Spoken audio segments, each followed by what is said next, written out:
this is coming in. To our left, we have a place to put coats and shoes. Also, I imagine one of those is a closet for that. There's a staircase, and to the right is this really nice size, actually, living room with a cool fireplace. Some old floors, wooden floors that could be refinished nicely. It's a pretty nice size with the dining room area. Boy, this really could be a good rental, I think, one day. These windows are replacement windows. You know, I don't see a name brand, so I don't know, like, you know, the quality of them, but they are replacement windows, so that's good. Nothing broken so far. It's a really nice space, actually. Let's go into the kitchen. So there is a different type of flooring in the kitchen.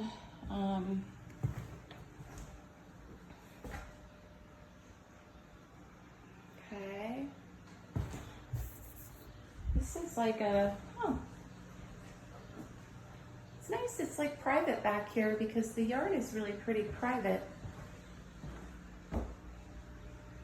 In the wintertime, it might be a little bit different because those leaves aren't holding, but you could always plant arborvitae or some pines back there to make it private, you know, all year long.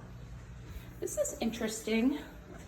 I don't know what this is. I feel like this might be some kind of epoxy that they spread over like a laminate or something to create this like marbly granite look. It's actually not horrible.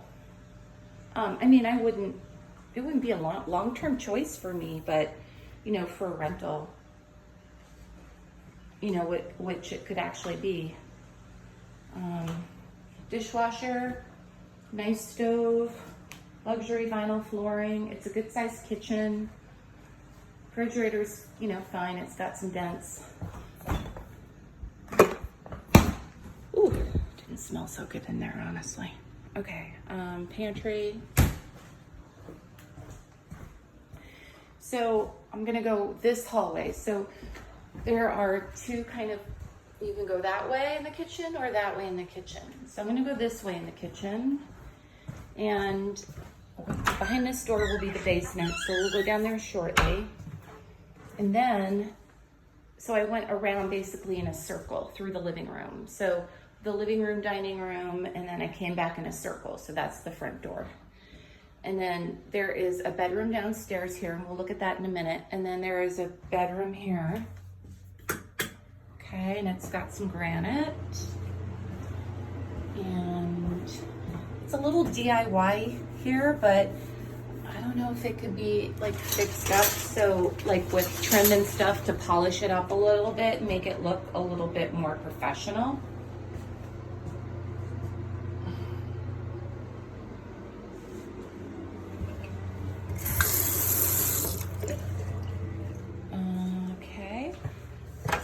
Closet in here.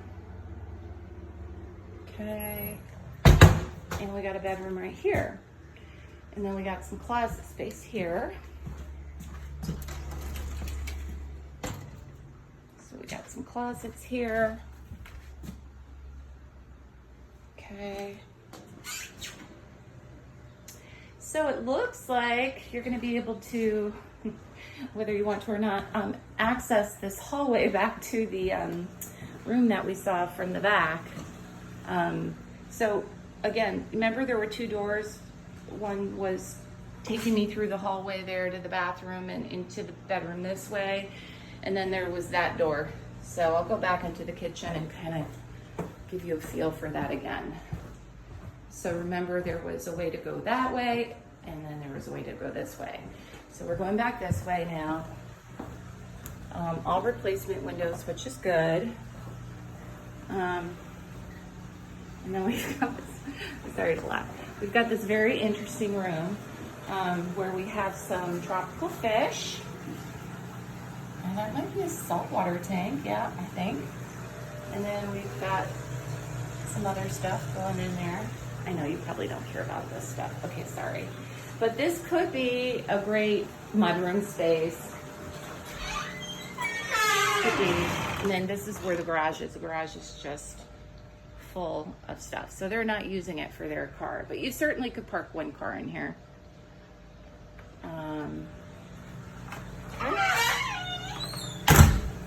And you can see, like I said, it's a lot of DIY stuff that we could, you know, get a handyman to like make look a bit more professional in here. The flooring's in here. The flooring's actually in decent shape. It's a nice bright room. I mean, this could be, you know, you could have a desk back here.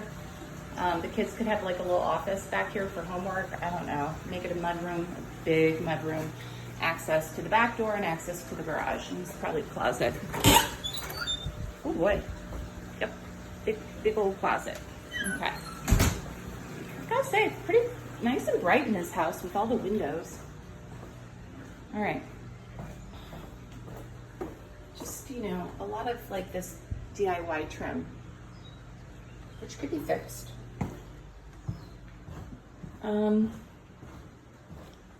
Let's go up before we go to the basement. Okay. Oh, actually not. Let's finish this room. So then we've got an office in here. Again, replacement windows are still everywhere. Just double checking that. Nice office, a lot of windows. Okay. Actually, it may be a bedroom if it has a closet here. So they could probably call that a bedroom. So, but right now we're gonna call it an office. So remember, one bedroom downstairs, and an office downstairs. Closet, probably another closet. So one's more for like brooms and utility stuff, and one's for coats. Okay. All right, we're gonna go upstairs. Okay, wood stairs, these can be refinished.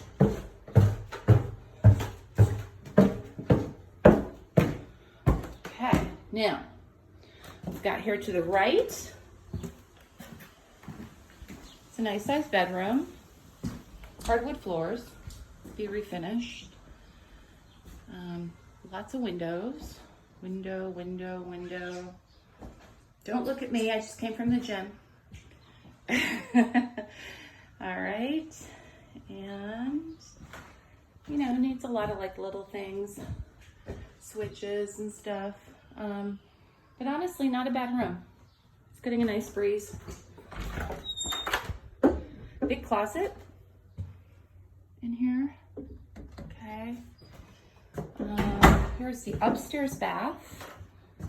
So we've got, it's a bit smaller, again, some DIY stuff, meaning they did it themselves, not professional. Tub needs to be reglazed. I imagine that's where the fan was. So that needs to be either capped and covered, or if it can be a fan back in there, if you can find one, and or put a fan up there, or honestly, it's not to code without one. It's okay. Sorry, it's not breaking code without a fan because there's a window, and that's what they say is if you have a window, you can let the steam out and everything. But it would be nice to have a fan put in the ceiling and maybe cover that up.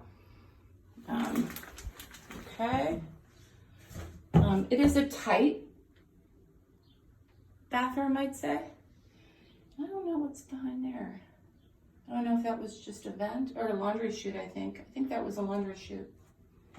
Okay. Closet, linen closet, and then another closet. So lots of little closets around here. And then this is the other bedroom upstairs. So there's two bedrooms up, and then the one bedroom down and an office down, which, you know, I guess would be just enough for you guys. Pretty big closet.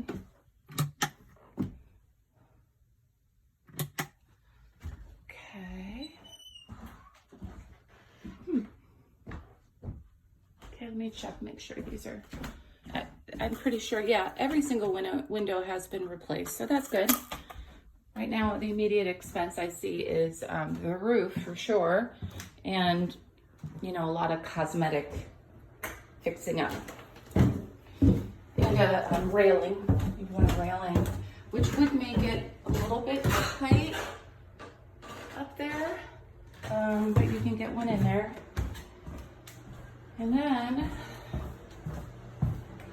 let's go back to the basement. This will be the tell-all. All right, here we go. Okay, I'm using my nose here to see if I can smell a lot of moisture. A little bit, yeah, some, but not horrible.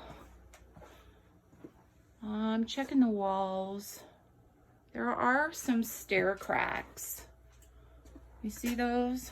Those are stair crack, like foundational stair cracks. So here's the thing with those is, first of all, there's a lot of stuff, and so it would be hard to really investigate all of the walls. However, let's just say this is, you know, it looks like that wall, you know, the reason why that happens is typically because there's pressure against the wall, because the soil behind that wall, because we're underground, may be getting a little wetter than, you know, without draining. And it could be because the old drain tiles have cracked. They used to be clay. And so if they're still linked in with the gutter, it's kind of like settling there. And then when it freezes and thaws, it pushes the wall. It's not bowing a lot that I can see. And really the way to remedy it is to, one, keep your gutters free and clear. Two, grade the soil so you make sure it's draining away from the house. And three, if you do have gutters that are draining into old clay tiles, you know, to have them dug up and put in new PVC kind of drainage along that wall. It could also be that it has been remedied. We just don't know it. It looks like, actually, I can see down here. Do you see this? That looks like there was some interior waterproofing at some point, which means that they realized that there was, it's basically a way for them to divert the water out. Now the best way to do waterproofing is to go from the outside. So that's a little bit of a cheaper fix. But anyway, I'm not an inspector. But I've been on a lot of inspections, and so that's what I think that is. And like I said, a lot of people get super worried about stuff like that, but it's stuff that can usually be fixed with the, like I said, the gutters, the draining the water away from the soil, the grading, and then also like just making sure those pipes that surround the house are not clay anymore, that they're PVC pipe. So that's that. It looks like the electric panel has been updated. Do you see that? And there probably is a combination of knob and tube and the Romex. So there's probably both, which is very typical of houses of this age. I have a house that's built in the 1950s and we still have both. And a lot of houses in this area of this era have both. And it's perfectly safe and fine as long as like the knob and tube is not butting up against insulation and things like that. Honestly, it doesn't smell bad down here. We've had a lot of rain. I'm looking for anything else. Looks like that waterproofing was here too at some point. Don't know what that is. Alcohol hand cleansing gel. Oh, okay. That's interesting. I have no idea. Okay. Oops. All right, more fishies. They like their fish. This will be a pain in the butt for them to move. So yeah, they have like a little office down here. And, all right, so that's the basement. Not as scary as I thought as it could be. I know that's probably not what you want to hear, but I think it's all like doable for a rental for sure. at least. And then again, that I'm not sure how much money it would be to waterproof the wall from the exterior. You know, maybe $6,000. However, that interior may be doing a job, and or the grading of the soil may have been moved, the gutters may have been fine, so it may not be an issue anymore anyway. I just don't know. All right, I'm going back up, and that's our tour.